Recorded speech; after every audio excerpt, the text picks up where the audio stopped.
minutes, I think. Okay.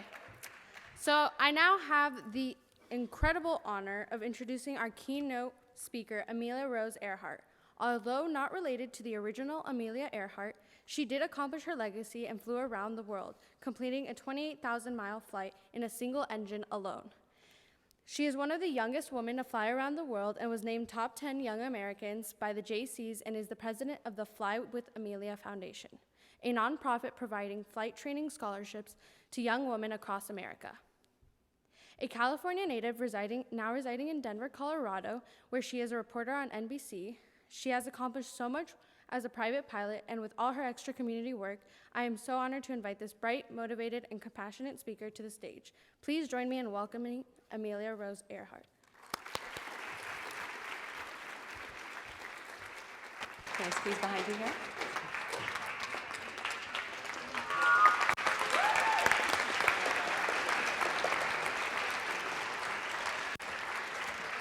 Well, thank you so much for that beautiful introduction. I can't even tell you how excited I am to be here today. I've never been to this location before. I have flown over it many, many times. When I was living back in California, let's see, in 2012, I was actually working in a news helicopter, flying over you guys all the time. I worked for CBS and KCAL, and the blue helicopter with the big camera mounted on the front, I got to cruise around in that thing almost every day. And so when we'd go to breaking news situations here, as well as up along the coast, sometimes we would just skirt right through the valley, and I would look down and I would think, gosh, I need to go there someday. And now I got the invitation to be here with all of you, so thank you so much. I'm honored. I flew in last night and I woke up just so thrilled to not only share my story with you about my love for aviation and also the idea of turbulence and the role that it plays in our life, but also I want to hear your stories as we head throughout today. So I'm going to have the opportunity to share some time with you when we're having lunch and during some of your breakout sessions, so I look forward to getting to know all of you this morning. So you can see here on our map, we've got the flight around the world. That red line, the darker red line, is the route that I flew in 2014. I know it's a little tough to see here, but there's a dotted red line, and that was the red line of Amelia Earhart's 1937 flight that she began, but unfortunately never got to finish. Now we're going to talk about all the details of this trip, where we flew, how I planned it, all the different logistics that went into it. But before we do that, I wanted to start off by sharing a video with you all that was made right after the flight. Let's see, am I pressing the down button here? Here we go, we got some help coming up. There it is. All right, and to play the video, should I just push the bottom? Okay. So I want to show you guys a video that one of our sponsors, GoPro, made about the flight. And instead of focusing on the actual difficulty of what it takes to do flight training and learn how to engage with the airplane, they chose to focus on something a little lighter when it came to that journey. So we'll share this video here with you in just a second.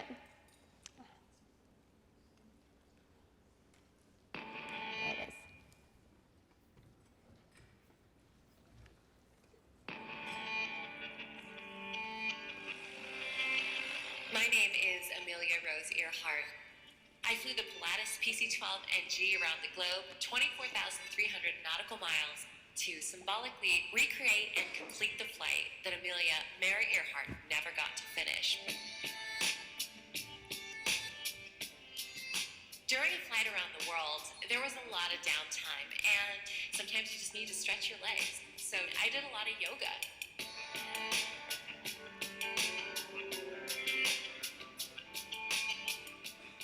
When I would go in the back of the plane to stretch out, it was a cool feeling because I thought, how unique is this? How many people can say that they've done yoga at 27,000 feet?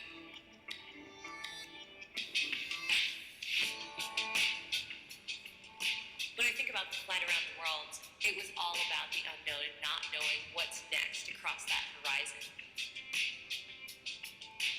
Adventure is worthwhile in itself because without it, boy, life's pretty boring. Clear to land on 28 right, 58 November Golf. So I love that video because it's got lots of, beautiful shots from the flight around the world, but a lighthearted take on something that took 2 years and nearly $2 million to plan. The logistics that go into planning a journey like that, step by step, taking 2 years, day in and day out, after working a full-time job halfway through the day and then working on all those details. I love that because it reminds me of the playful nature that factors into some of our biggest journeys. Now, I understand that your theme for your day here is all about conquering your summits.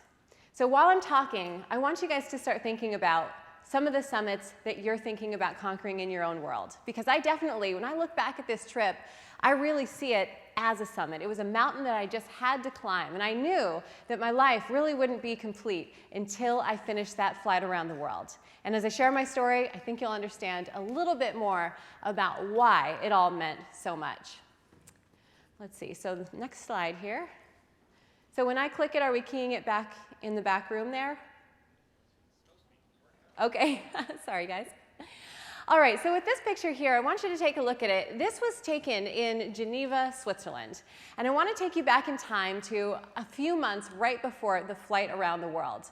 I was asked to go to an aviation conference where essentially I was going to be there meeting journalists, talking about the flight around the world, promoting the story to share the message of what a young woman in aviation is capable of doing, right? Tying it to Amelia's flight.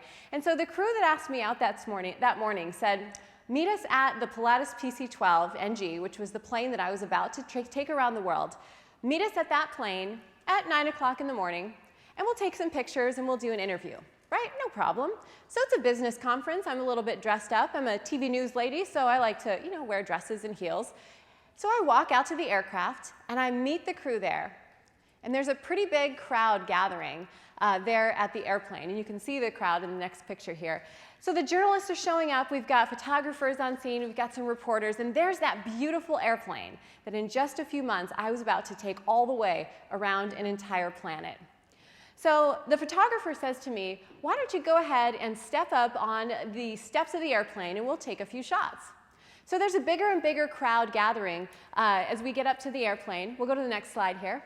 So there's a bigger crowd gathering, and I'm stepped up on the plane here, and I've been flying this plane for a while now. I've been flying for almost 10 years at this point, just about to embark on this journey. And out of the crowd, a gentleman who was wearing pressed black pants and a perfect white shirt. He had a gold chain on, shining white teeth, perfect slick back hair, and on his shoulder, he had his epaulets. Do you know what those are? The captain's bars on his shoulder. 4 of them, and they were shining in the sun, much like his chain. And he, out of the crowd, we're going to switch this out of the crowd, thank you very much, steps out in front of everyone and says to me, excuse me, ma'am, I see you taking a picture next to this airplane. Would you like to have a pilot in your photo with you? So I think to myself, okay, this is going to be fun, right? So we'll go to the next slide here. There's a closer like, what? The people who knew me in the crowd were thinking, okay, this is going to get interesting. So I think, I'm going to mess with this guy a little bit. So I said, oh, excuse me, what did you say? He said, well, yeah, if you're going to take a picture next to this airplane, I fly this plane, we could take our picture together, and I could show you around. And I'm thinking, okay. So I look him in the eye, and I says, well, sir, there is a pilot in my photo. And you know what he did? He leaned over, and he looked in the door of the airplane. He had no way in his mind of visualizing a woman like me flying an airplane like that. And I got to tell you, that is one of those moments where it just felt so good to exceed the expectations of what someone else thought I was capable of accomplishing. And the very next day, the magazine came out, and there it is, front page, front cover of this trade show magazine. I mean, there were, I think, 30,000 people in and out of this conference, so a lot of people saw that. And I certainly hope that at least one glance was made by the gentleman who decided to ask me if I wanted to take a photo with that big, strong, strapping pilot. So that one, for me, it really stands for what the flight was all about. Taking those assumptions that others have for what we're capable of accomplishing and saying, you know what, Doesn't matter what I look like, doesn't matter how tall I am, how short I am, how old, young, wherever I came from, who my family is, what my name is. I'm going to do it if I decide to do it. And it feels so good to stand here on the stage and share that with you now, 2 years since the flight around the world. And now I get to travel all over the place, sharing this story with people at all levels of climbing to their summits. You have so much, and I know adults tell you this all the time, you have so much potential and so much opportunity, but it really is true. I was in your shoes, when I first started thinking about my flight around the world. On the debate team in high school, and I loved research, I loved public speaking, and so for me I thought, gosh, what is this ever going to turn into? Because every single day of my life with the name Amelia Earhart, people had been asking me, do you ever think that you'll learn how to fly? Do you think that you could ever fly all the way around the world? Well, let me tell you, you guys know this with your families and maybe who your parents are, who you're related to. People ask you things like, do you ever think that you'll maybe go to law school? Do you think you'll do what your grandfather did, what your father did, what your mother did? How many of you in the room have heard something like that before? Obligations, right? Well, I certainly felt obligated to learn how to fly with the name Amelia Earhart, let me tell you. Because seeing that disappointed look come across people's faces when they would say, so, are you a pilot? And I would say, well, no, not yet. And they would go, oh, well, that's not very interesting. And it only takes a few of those looks before you start saying, okay, maybe I should learn to fly. But it wasn't because I was drawn to aviation. I didn't think to myself, gosh, I've just got to get up into an airplane. That came much later. But along the way, boy, there sure were some ups and downs and a lot of turbulence. So this was the first Amelia Earhart. We all know her story, right?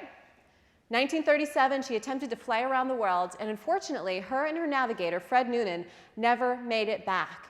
They went about 80% of the way around the world and disappeared after their departure from Papua New Guinea. Now, Papua New Guinea is one of the most remote areas in the world. It is one of the least explored areas of the world. They speak about 80 different languages there. And with that in mind, there could have been all sorts of issues that came up with an old airplane, a lack of communication, a lack of GPS, of course. This was back in the 1930s. They were using celestial navigation.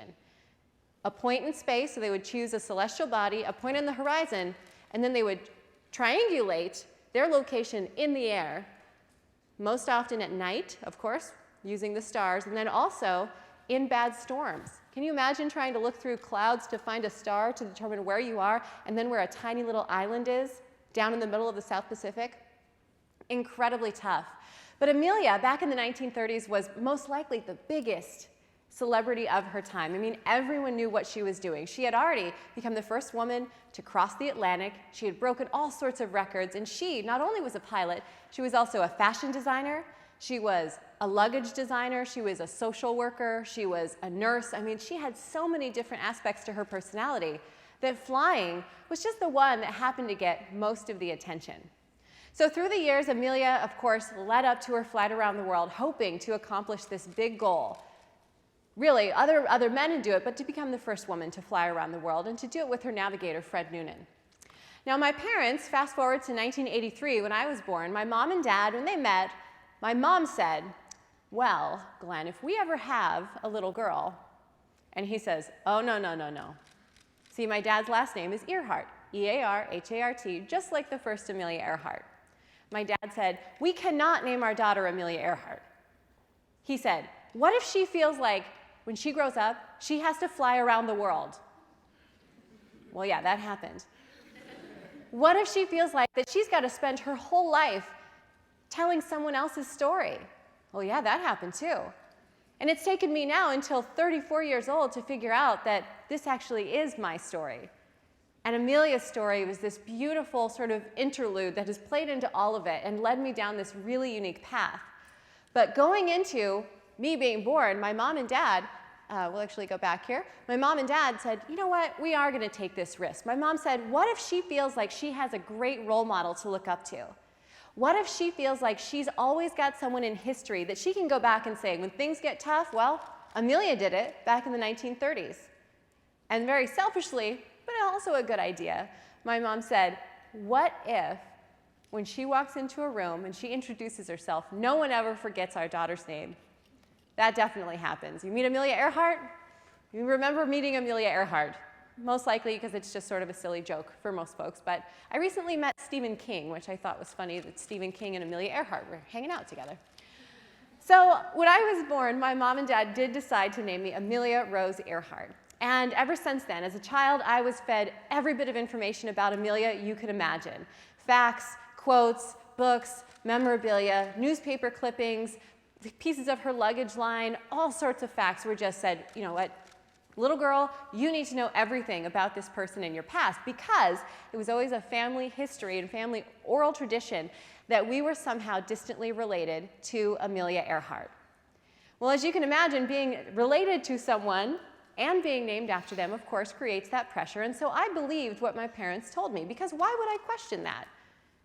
If your parents say, you know, this is your aunt so-and-so, this is your great-great-great-great whatever, there's no reason as a child to question them. And this was way back before we could just hop online and get on Ancestry.com or go to a genealogy site and learn about our family history. This was back when you had to use paper records, go to libraries, look up birth and death certificates, military records. And so I did that when I went to college. I was going to the University of Colorado in Boulder, studying English literature because I wanted to become a teacher. And I thought, you know what? I'm really sick of wondering what this family history is all about. And so I hired a genealogist for about $500. And as a college student who's paying her way through school, $500 was a lot of money. Meanwhile, I was also starting to take flight lessons. I was trying to figure out, what am I going to do with this name? Number one, I've got to figure out how I'm related to this person. Number two, I've got to figure out if I even enjoy aviation, because I'm going to get real sick of talking about it, right? Sometimes family stuff, we go, yeah, there's that, but this is what I'm really into. And at the time, you know, I just wanted to be a normal college student, and really, I wanted to blend into the crowd. So I hired the genealogist, and she came back to me after a few weeks, and she said, well, Amelia, from my research, I can tell you that you share a distant common ancestry with the original Amelia Earhart, traced back to the 1700s.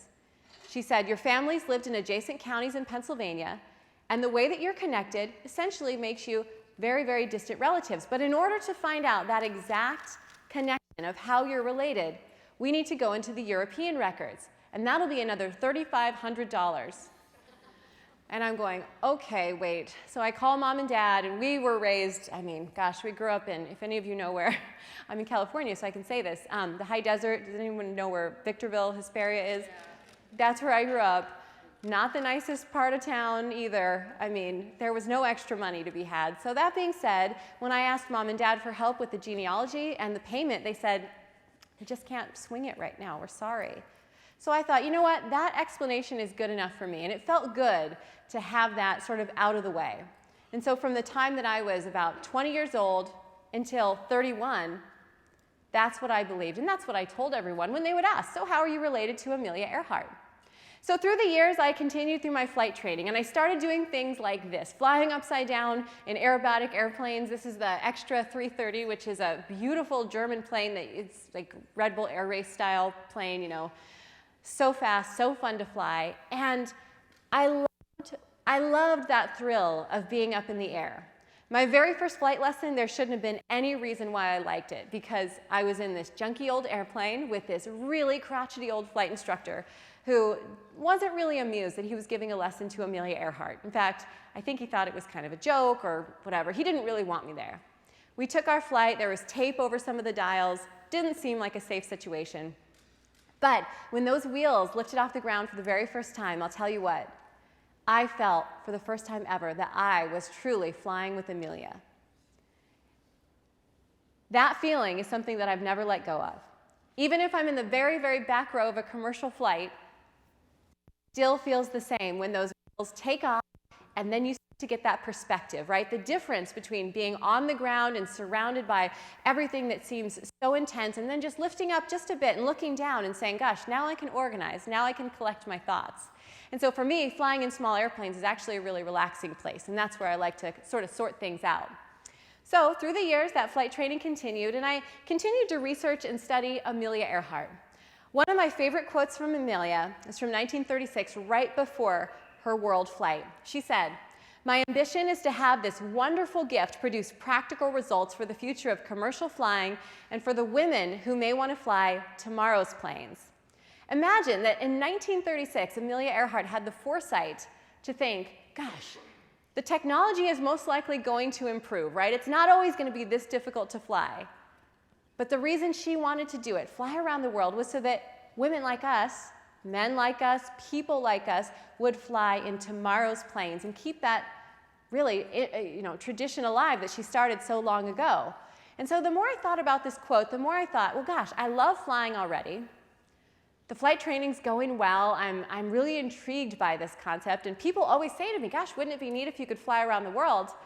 So I started secretly planning a flight around the world. I didn't tell any of my friends. I mean, the people at the TV station that I was working with at the time kind of thought I was crazy. This is all right around, I was 28 years old when I started doing this. And it literally, you'll hear adults say this a lot through your life, an idea on a napkin. It started out like I had an old highlighter that barely worked on an old piece of paper, and I just started writing notes. Where would I go? What route would I fly? What kind of airplane would I use? Would I have enough fuel to cross the oceans that Amelia did in 1937? So those details all started coming together. And through the years, things started to change pretty rapidly. Next slide here, we've got a view of what I do on a daily basis. So I would get up at 2:30 in the morning, which is what I still do today. And I would do the traffic and the weather in Denver and point at imaginary things on a map that don't exist, or fly in the helicopter like I was doing out here. But through the years, as I was secretly planning that flight around the world, this is what I would do in the morning. And then on my vacations, instead of going to Cabo and doing the fun stuff that my girlfriends were doing, I decided to do really exciting things like go to Groton, Connecticut and get pushed out of a helicopter. So I like to say that I changed this outfit for something much more slimming and attractive. And I put on a survival suit. In preparation for a flight around the world, I had to get shoved out of a chopper into the ocean on a day when there was a small craft advisory, which means it's there's waves and there's wind and the water's getting thrown in your face. So you get pushed out so that you can see what it would be like if you had an engine failure around the world.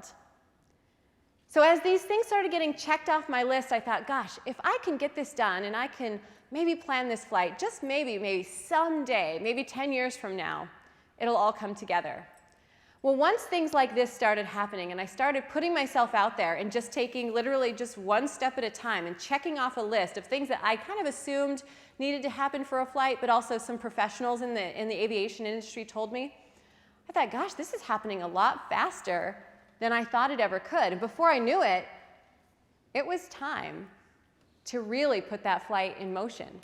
So things got closer here to the actual flight, and I knew that I needed to choose a co-pilot. Now, my co-pilot is the one in the middle, just in case you were wondering.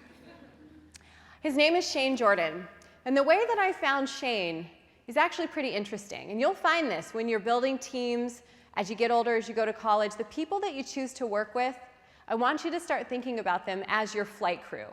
Who would you trust to take the controls if something ever happened to you? And that means running a project, taking responsibility for a big goal that you're working towards. And so when I was thinking about who would I want in that cockpit with me, Shane came to me really by chance. There were three options that the insurance company who was helping with the flight around the world, there were three people that they said that they would approve to fly with me.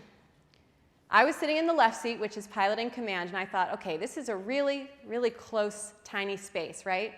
Smaller than most cars that you would ride in the front seat. The first gentleman,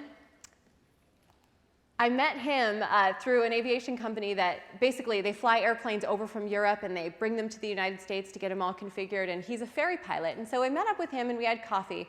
And do you guys know that cartoon? I hope I'm not aging myself too much. Do you know the cartoon Pepe Le Pew? The skunk that's like very French and very, like there's always parts flying out of his eyes. He reminded me of Pepe Le Pew, this co-pilot did. He was just so suave and so confident. I thought, I don't know if I can fly next to this human for the next 18 days, right? 28,000 miles around the world. I just had a gut feeling that I'm sure he was a great person, but he wasn't the right match for me. And so even though it would have been easy to say, first person in line, let's do this, right? I want to make this all happen. I decided to hold out. With the second person that was an option, his father had unexpectedly passed away, and he had to take over the family business. And so he said, Amelia, I would love to go with you, but unfortunately, this just isn't in the cards for me right now. And so now I'm down to just one person that can be approved to fly with me, and it was a $4.5 million airplane. I'll show you a picture of it in just a minute. But the reason that I couldn't fly alone was because when you borrow an airplane like that to do a big journey like this, if something were to happen to me, say something catastrophic, and I'm right in the middle of the Pacific Ocean, halfway between Hawaii and Oakland, you need someone there to be able to take over for you. I mean, and I've received so much criticism for taking a co-pilot on my trip, but you know what? I would much rather have done this with two brains in that cockpit as opposed to one. So I called Shane and I said, gosh, you know, you're my last hope here. Would you consider flying around the world with me? And let me tell you, when Amelia Earhart leaves a message on your phone that says, would you like to fly around the world with me? And you've never met this person, you come across a little crazy. So Shane and I met up, and it was an instant connection. But another interesting fact about our journey is that we actually never flew together until we launched on the flight around the world. So we got to know each other very, very quickly. So I put this list up here to not make you read every single one and think about what it might entail, but I want you to look at this. So these were just some of the things that I accomplished when it came to reaching my summit. And that was the completion of the flight around the world, or really just launching on it at this point. I had to design a fuel tank that would be added inside the airplane. That would be so, of course, we could cross the oceans around the equator. You had to have 2,500 nautical miles of range to travel. So designing that fuel tank, we had to build a website, social media plan. We had to get visas for 14 different countries. Have any of you ever applied for a visa before? It's tough. You have to send your passport to this office that you've never seen before. It costs a lot of money. I think for Shane and I, for those 14 countries, it probably cost about $10,000 just to get those visas. That's just permission to land for 12 hours, buy some fuel, and then get the heck out of there and keep going. So the list was pretty long. And while all of these things were happening, we were also telling the story of the flight around the world with a bunch of really amazing journalists and media outlets. And one of those was the Today Show. Now, when the Today Show calls you, and you are, and this is an intentionally blank screen, so we'll leave it here. When the Today Show calls you, and you're, number one, a journalist, but you've also planned this flight around the world, I mean, I was over the moon excited, right? I could not wait to meet Al Roker and Natalie and the whole team and go to New York and meet everyone, but I also wanted to be able to tell this story about this flight that I had planned. So I sit down on the white couch with all the news anchors, and they say to me, so Amelia, you're flying around the world. How are you related to Amelia Earhart? So I say, well, we share a distant common ancestry traced back to the 1700s, adjacent counties in Pennsylvania, the normal story that I had been saying for about 10 years up until this point. So they say, okay, great. Where's your route? What's the fuel tank like? What kind of airplane are you going to fly? Well, I get on an airplane to go back home, and I turn my phone on, and it is just completely blowing up. I've got text messages, phone calls, voicemails. Get to the TV station immediately. You need to call us right away. This is an emergency. And so my thought is that something has happened in my family, right? Something's going wrong. So I call the TV station. My news director says to me, Amelia, I have some really bad news. One of your coworkers, who is an amateur genealogist, has decided to do your research or research your family's history, and he's given us reason to believe that you, in fact, lied on national television about the truth about your name. And I'm going, what? Well, who would do this? Was someone at my station who really didn't think too fondly of the flight around the world or all the attention that it was getting. I'm sure you guys have experienced that sometimes when good things happen to other people, others can retaliate in odd and interesting ways that are pretty hurtful at times. So this person went to my bosses and said, we think Amelia's lying. We think that she's just using it to get attention and publicity and to get this free flight around the world. I've been working on this for 2 years. So I say to my news director, okay, well,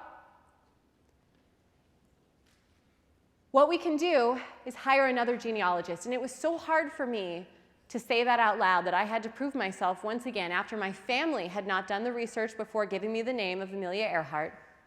I called a professional at Ancestry.com, and not to sign up for the 1995 do-it-yourself thing. This was, I need your top genealogist. And because I was 30 at the time and I'd been working in my career, I was able to pay for it and just say, let's get it done as quickly as possible. So for 2 weeks, I had to wait. For 2 weeks, I had to go on television every single morning while this had been in the newspaper and people were saying the ugliest things on Facebook and Twitter and Instagram. I mean, cruel, cruel messages. I had to go and act like nothing was wrong on television.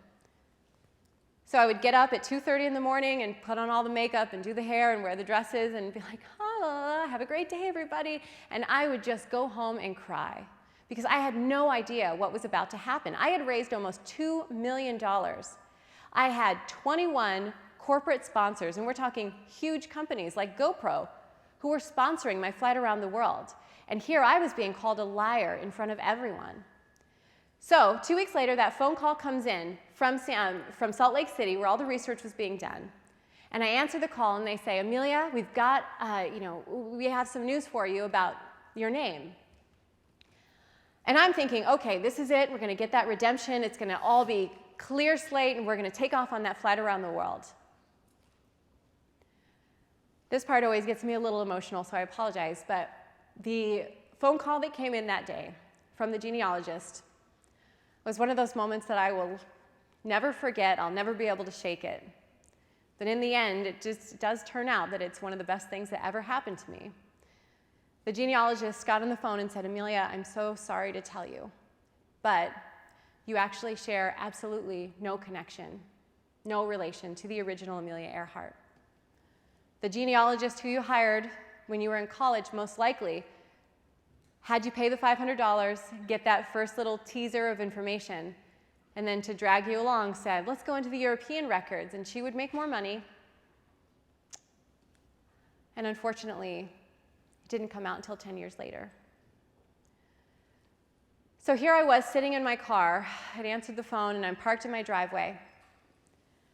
I am just completely in shock. I'm angry at my parents. I am so fearful about what's going to happen. I feel like I'm a fraud. I sat in my car for what seemed like hours. I came back in the house. I couldn't call my parents. I had to go on TV the very next day and do the same thing. This was actually after going on live television and sort of confessing what had happened. I didn't even get to write it myself. I had to read this statement that says, I thought I was related, I just found out that I'm not, and I had to apologize for something that I really didn't think was my fault.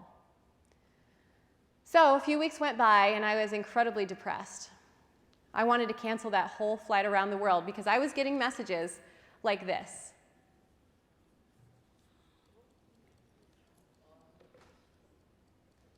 I know some of you have seen things like this, maybe not in the same exact context, but people basically bullying. I know it's a word that you guys in high school hear about a lot, but it can happen as you're an adult too. I was also seeing messages like this. And I got so fed up, and I got so angry, I called one of my mentors and I said, what do you think I should do? The whole thing, what am I going to do next? And he said to me, Amelia, I'm going to ask you a question. On the day that you were born, and the day that your parents wrote Amelia Earhart on your birth certificate, he says, did the FAA, the organization that runs, of course, all the airlines and gives pilots licenses, did the FAA walk into that delivery room and hand that little baby a pilot's license just because her name was Amelia Earhart? And I said, no, don't be ridiculous. And he said, that's right. You have done all the hard work that any other pilot at your level of training has done. You set your mind out to do this flight around the world. You spent 2 years and in your entire life savings planning this flight. And if you want to be related to Amelia Earhart, you be related to her by choice. Be related to her sense of passion and excitement for adventure and aviation. Get out there and learn who you are by showing the world that it doesn't matter where you came from It only matters where you're willing to go. And something hit me, and all of a sudden I had that flood of just empowerment come through me. I thought, gosh, he's right. But then there was all these obligations leading up to things that had to happen before we could even move on. I had to call all 21 of my sponsors and explain the course of action that had taken place. To talk about embarrassment. I am so proud to stand in front of you and tell you, though, that all 21 of my sponsors decided to stay on board because they knew my character. And they knew what I stood for. They knew how hard I had worked and spent my whole life trying to live up to this name. So I am so proud to say that that is the point in my life where I realized and came to understand that the world is changed by your example, not your opinion. And I really want you guys to think about that. When you read comments online, when people post on your pictures and all the things that you share, if someone is just sharing their opinion over and over and over again, being negative especially, even the positive stuff, the opinion really doesn't change much. The thing that really changes the world is living by example and doing what we say we want to do. So I'm proud to say to you that, of course, the flight did go on. We launched on June 26th of 2014 from Oakland, California, in the Pilatus PC-12 NG. So the plane's about, I would say it's almost as big as a school bus. Give it a little perspective there. It's got a Pratt & Whitney PT-6 engine, which is a turboprop aircraft. It's got a turbine engine. It's right up front there behind the propeller. It's basically a jet engine flipped backwards. So air gets forced into the front of the airplane and compressed, and then it forces all the gears to turn, and that's what spins the propeller and drives the airplane forward. It's got a fuel tank in the back, which I'll show you in a minute, but this plane can cruise at up to 30,000 feet. It's a pressurized aircraft, so you're able to fly without wearing an oxygen mask, which is pretty convenient, especially for 18 days. And with that being said, a look inside will show you that we had our fuel tank in there, an extra 200 gallons of fuel, got my range up to 2,500 nautical miles, and that meant that I would be able to cross literally any ocean in the entire world. That's 10 hours of flying. There was no bathroom on the plane. That's a different story. We had to take it out to save weight to put that fuel tank in. We also had our survival gear here, suitcase, luggage is in the back, a lot of snacks. A lot of people ask me, what did you eat during your flight around the world? And I say, I packed for that just like I would plan for a road trip. Beef jerky, granola bars, a lot of Red Bull, a lot of, Starburst. It was so unhealthy. But I was so nervous to eat much when I got to these countries that I flew through because I didn't want to get sick along the way. So a lot of things were stacked into that airplane. And the reason that the walls are exposed there and you can see all the insulation is because we cut down to the last few pounds of what we could pack on board. We had to take the walls out to save weight. The floor was taken out of the airplane. Obviously no seats in the back, but the front was fully equipped with satellite navigation. We had multiple forms of GPS, radios, synthetic vision that would show you mountains and terrain of what you were flying over. It was just incredible. So the views as we take off on the flight around the world now, we're going eastbound. So Oakland through Denver, then into Miami. From Miami, I flew into Trinidad and Tobago, then into Natal, Brazil. From Natal, I flew into Dakar, Senegal. From there into Sao Tome, which is this tiny little island off the west coast of Africa. There to the base of Kilimanjaro in Tanzania. One of the most incredible moments of the trip was when I got a message. I had a little handheld GPS device that allowed me to use Twitter and be able to text my family during the trip to save a little bit of money on phone calls, and satellite phones are very expensive. So when I was at the base of Kilimanjaro, took off that morning through the cloud layer at 2,000 feet, which was just so beautiful. And at that point, I got a message on that little device, and it said, Amelia, we've been following your flight. We're from Denver, Colorado, and we are on the summit of Kilimanjaro. And that, to me, proved just how small the world can be. Two people on their biggest life journey at that same moment, congratulating and saying, gosh, good for you. Two people out there, rather than just sharing their opinion, setting an example of what they were capable of accomplishing. So from Tanzania, I flew into the Seychelles Islands. Next was into the Maldives, Singapore, Darwin, Australia, Papua New Guinea, Tarawa, Christmas Island, Honolulu, and then back all the way to Oakland. Here's some more pictures from the flight, stopping in Papua New Guinea, handing out candy and extra snacks that I had in the plane, because sometimes along with cash. Those are the only two things that will get people to help you out, right?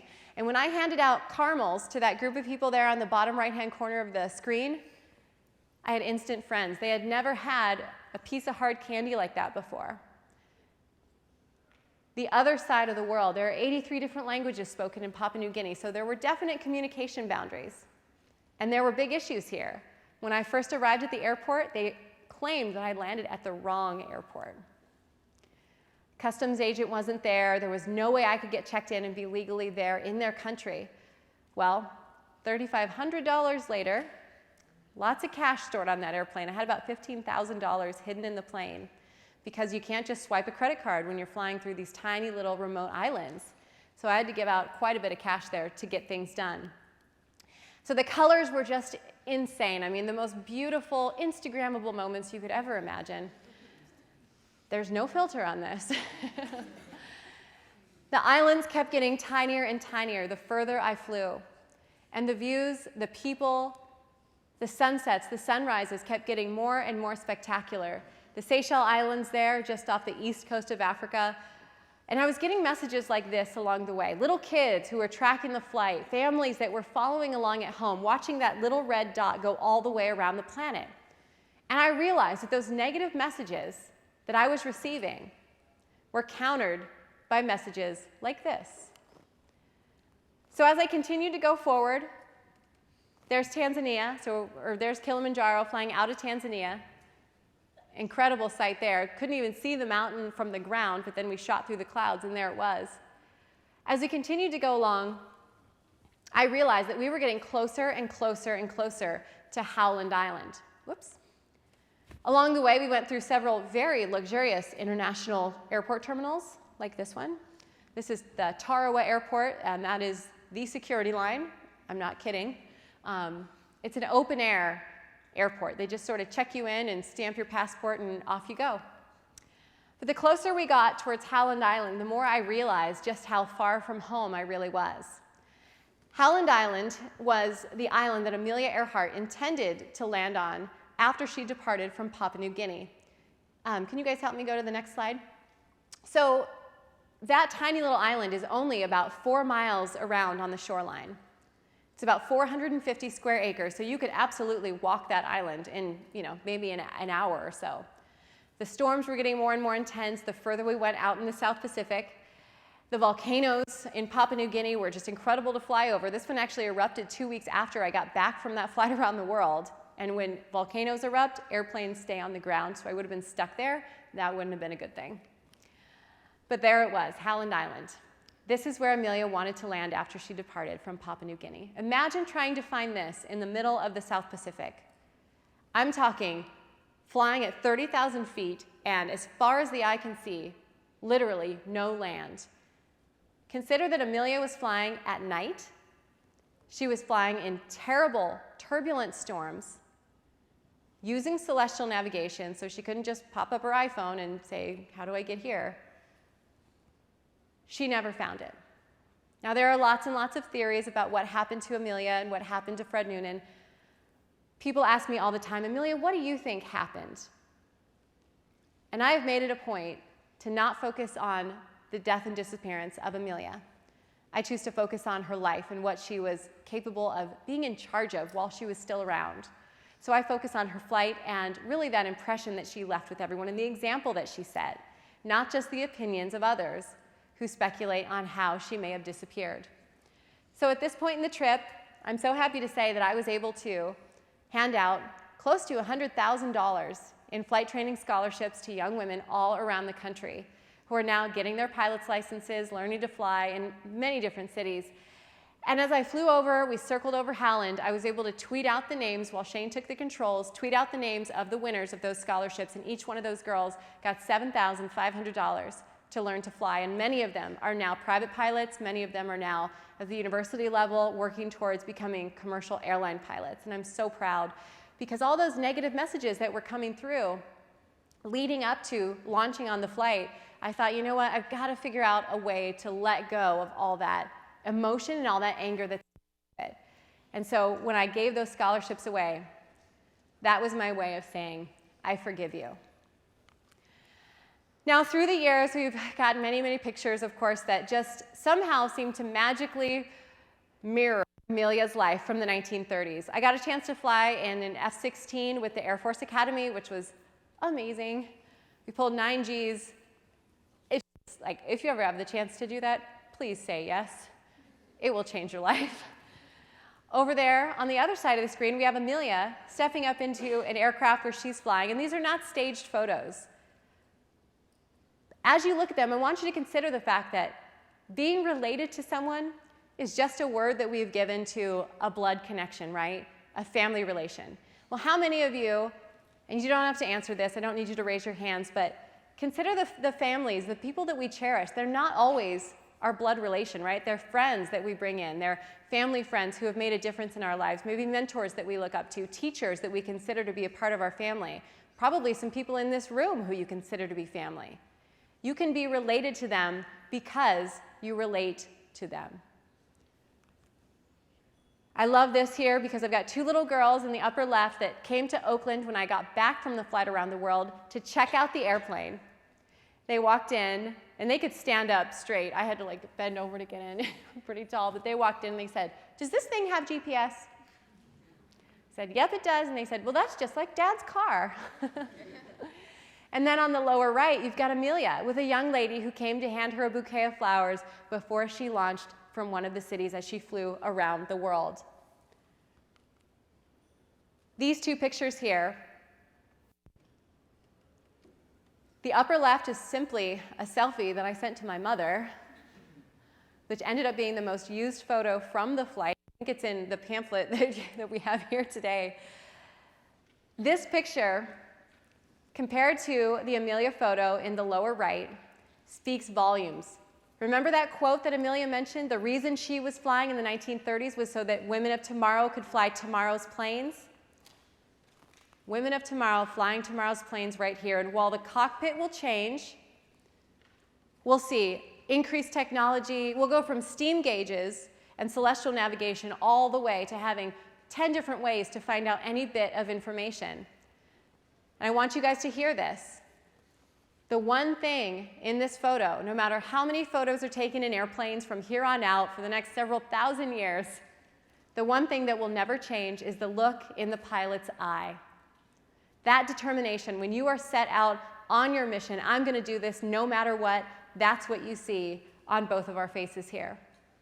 So as I got back, and this picture was taken just a few seconds before I touched back down in Oakland, 18 days of flight, over 28,000 miles. The trip was over the course of 108.6 flight hours, over 18 days, 14 countries. And here it was coming to a full circle.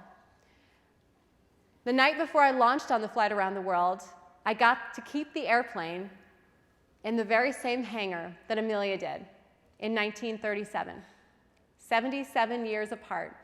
I got to taxi down the same taxiway, most likely different pavement now, but the sentiment is there. I even took off on the very same runway that Amelia did, 77 years later. And as I returned, of course, my mom and my dad are waiting there. Mom and Dad got divorced, though, right after I was born. I'd never seen them standing together. I'm sure some of you in this room have divorced parents, and I'm sure some of them don't get along. Imagine flying an airplane. My main concern was somebody needs to be standing between them, right? I should be thinking about other things right now. I really wanted to make sure Mom and Dad were going to be okay because I'm like, this could get awkward. Well, luckily, they were doing okay. And as I hopped off the airplane, of course, my mom got the very first hug, and I handed her a locket that I had been wearing with a picture of her and a picture of me. And that was the moment when I really let go of all that anger. All that anger of, why did you give me this name? Why would you put this burden on me without doing any research about how we were related? And then the same thing happened when I hugged my dad. Look at his hands. Those are the hands of a man who has gone through a lot of turbulence in his life. He was crying so hard, and he said to me, "You have no idea how stressful it has been during this 18 days that you've been gone." And at that moment, again, we let go of all the issue around the name, and I just said, Dad, I'm so, so glad to be back here and giving you a big hug. So as I wrap up here, I want to share a few thoughts with you guys that hopefully you can think about in your own context on those summits that you're working towards. Turbulence reminds us that we are in flight. People who are at home simply commenting on other people's social media, bashing people, negative opinions, they're not going to feel turbulence because guess what? It doesn't happen until you take flight. And I know that all of you are working towards goals. You've already taken off. So keep it in flight and keep in mind that when the bumps do show up, for me it was when I found out that I wasn't related. That was the biggest form of turbulence I'd ever experienced. My whole identity had been taken away. But now in hindsight, I realize that it's given me the character to stand here on a stage in front of you all and be able to share the story. Turbulence also means it's time to course correct, and we are not locked on train tracks. As pilots, we make 10-degree changes. If you want to work your way around a storm, you don't just take a right and then take another hard right and then take another turn. You make small changes that eventually get you around the storm because the storm is also changing. So keep in mind, your changes don't have to be complete 180-degree detours. Small changes can mean a lot when it comes to correcting your course. And turbulence often occurs when we are crossing mountains. In a geeky science way, turbulence, heat rises, gets forced up against the mountains. That's when things get bumpy. In a figurative sense as well, when you're doing big things and you're crossing mountains, that's sometimes when the worst challenges will come your way to test you. Now, this story here is the most important part of the flight around the world, and I had no idea that it would matter. This is Captain Tinarello. And on June 26th of 2014, Captain Tinarello, who's about 5'2", in his early 90s, completely bald, shows up in his perfect military uniform. And he's got all of his awards and his medals, and he is there in the crowd. And I sort of noticed him, but I didn't really have a chance to interact with him much until I was walking to get on board the aircraft. And he came up to me and he said, and this is in front of a big crowd of people. There were a couple hundred people there at Oakland, at the airport there, right on the ramp, the plane's sitting there. And Captain Tinarello comes up and he says, "Excuse me, Amelia, I'd like to ask you a favor." I said, "Well, sure, go ahead. We're in a little bit of a hurry." He says, "Amelia, I had these patches made, and I'm wondering, would you take one on your flight around the world? I'll keep one, and you take one, and when you get back, we'll swap patches." I said, "Oh gosh, sure, that's no problem. It doesn't weigh much." And so I took the patch, put it in my map pocket next to my left leg, and I completely forgot about it. So when I'm looking out the window and I see Mom and Dad, next to him, or next to Mom and Dad, is Captain Tinarello. And Shane looks at me and goes, "You better find that patch," right? Because he's here, he's back. And so I said, "Oh, you're right, I got it." So I took it out, and after I reconnected with family, Captain Tinarello was standing right there, and the media just rushed in. I mean, everyone was there, CNN and the whole 9 yards. I said, "Hang on, there's something I got to do." And so I walked over to Captain Tinarello, and I said, "Sir, we made a deal." He said, "That's right, we did." I handed him the patch, and he handed me his. He gave me a big hug, and he gave my mom this beautiful bouquet of beautiful red roses. And as I hugged him, and I had to lean way down to get to him, he kind of held me there, and I said, "You know, I gotta get going. We have all these interviews to do. I'm so sorry." And he said, "Amelia, there's one thing that I didn't tell you 18 days ago when I gave you this patch." Captain Tinarello told me that in 1937, he was obsessed with airplanes. He was a young child. He said every airplane that passed through the sky, he would just stare at, and then he would go research that plane. He learned to fly, and he spent his whole life getting kids interested and involved in aviation. Not just out there sharing his opinion, right? Sharing his example. Captain Tinarello told me that on the day that the first Amelia Earhart launched on her flight around the world, he was a little boy standing on that ramp. He stood there and watched Amelia take off in her Lockheed Electra. He said, "Amelia, I have been waiting 77 years to see Amelia Earhart come back from her journey, and you just returned her home to me." And that was the full circle of the trip.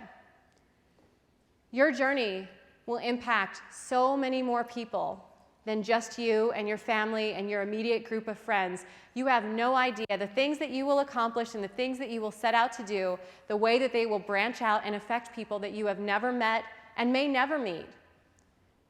Captain Tinarello's patch, I keep it in my passport book, and it has traveled all over the world with me since the flight around the world. Another special thing he did for us was he put flags from every single country that I flew through in front of the airplane. So when I taxied in and stopped the plane and turned it off for the last time, there were the flags. American flag on the left and American flag on the right to symbolize the safe return. He brought out a Civil Air Patrol unit. There he is on the far left, rocking that Bluetooth. And in the end, when I look at these pictures, it really comes back to Captain Tinarello and also the most beautiful question that was asked about the trip, and it came from my father. He said, "Honey, when you get back from your flight around the world, do you think the world will feel like a bigger or a smaller place?"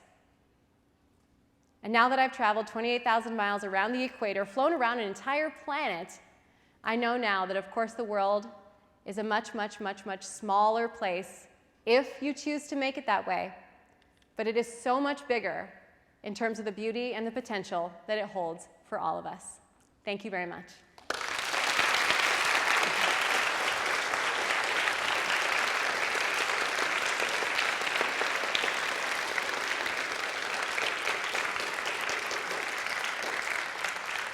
Well, thank you all. Thank you all so much for letting me share my story with you here. Does anyone have any questions? I think we have a couple minutes for question and answer before we move on to our next sessions. Yes?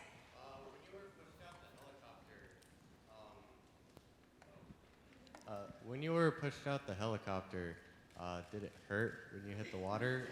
Yeah, it did. Now, that orange suit that I was wearing was actually very thick. So that rubber is so insulated through multiple layers that it can keep you warm enough, not warm, but warm enough to survive in the coldest ocean. So we were way up north, and this is, East Coast. The water, I believe, was about 60 degrees that day, and I was able to stay in the water for, at least an hour. When we were learning how to open up the raft, we had to learn how to use the survival gear, and this is the worst part. So the water's just slapping around in your face, and it's like you can't see, and it's scary, and I can't find anybody else that I'm training with. Well, when you put the suit on, there's all this air in the legs and the feet, and it's completely sealed around your face. This is the only part of you that's showing. So when I get in the water, my feet pop up, and my head's back, which is making it even worse. So my feet are popped up, they're all, buoyant, and so I've got to rip the thing away from my face to let all the air come out. And it just smelled like everyone else who had worn that suit for like years and years of training, these disgusting rubber, think of like a wetsuit that had been in a shed for a long time. And that came out, and I'm like, okay, so now I'm down. Well, then I open up the raft, and it opens face down, and you have to pull it over, and it's the size of these tables. So imagine trying to, pull a cord to flip a big raft over. So it was intense, but honestly, one of the most fun parts about the flight was going through that training. So, yes? Have you ever flown in the airplane that Amelia Earhart flew? That's a great question. So the question was, have I ever flown in the airplane that Amelia Earhart flew? I've sat in one, but I have never flown in one. She flew in the Lockheed Electra, which was a beautiful, beautiful twin-engine aircraft. It's silver and just, gorgeous. Unfortunately, I think there's only 2 that are still in flight anywhere in the world, and one of them's for sale right now, it's actually a good thing because I work with the Amelia Earhart Birthplace Museum in Atchison, Kansas, and they have been given the rights to that plane, so they're actually going to move it to Atchison. So where Amelia's museum is, and they have this big festival every year, you'll be able to see the Lockheed Electra, and hopefully, if they get the parts for it, it could be flying again. So it's a really special plane. Now I fly just smaller stuff for fun, for travel. Sometimes when I go to speaking engagements, I get to fly in a small Cessna or a Cirrus. But yesterday I flew on United, and I was in the very back of the plane, and I was in a middle seat too. So, is there a question right here? If your name wasn't Amelia Earhart, would you have still learned how to fly? That's a great question. If my name wasn't Amelia, would I have still learned how to fly? Total honesty here, no. And the reason is there are so few women in aviation, and that's what I'm now trying to change. But if I wouldn't have been exposed to it, I would have had no idea how exciting it could have been, because it's intimidating. I mean, I still, even after 12 years of flying, I'll be walking out to an airplane by myself at the airport, carrying my flight bag and a pair of jeans and a sweatshirt, and people will still come up to me and ask me if I'm lost. Do you need help? Are you looking for your husband? I'm like, no, I'm going to go fly the airplane. So it's an intimidating place for women to be, which is why I started the Fly With Amelia Foundation. So we put girls through flight school, 16 to 18 years old, so I think a few of you either qualify now or could qualify soon. So if you fall in that range, you can definitely apply for the scholarship. But really, I wanted to be a writer. I wanted to be a teacher, and I still do all of those things, and I love, lots of different things outside of flight, but probably not. So. Also, a quick note before I ask another question, we are going to be giving away a discovery flight to someone in the room from the question that you answered about summits and how you choose to conquer your summit. So I'm excited to read your answers in a bit. Should we wrap up here? All right, one more question. Yeah. Where have you traveled since your journey? Oh my gosh, where have I traveled since my journey? Tokyo and Zurich and Belize and Fiji and Australia again. I mean, guys, the world is so attainable if you choose to do big things and put yourself out there. And the reason that I've been able to travel to those places is not because I have a huge bank account and I have like a private plane. I mean, I rent a plane. I don't fly myself to those places usually. But it's not because I'm able to afford those things and do it as luxury vacations. I travel to those places because I get invited to come and share my story and talk to groups like you. I mean, the fact that I'm standing here on this stage right now is such a huge honor. So that's what crossing your summits and conquering your summits can do, is open up so many opportunities that you've never before imagined. So great question. Thank you. All right, thank you all. And I'll be around for the rest of the day till about 1:30 or so. So please stop me. Let's take pictures and answer questions and all that good stuff. Okay? Thank you, guys.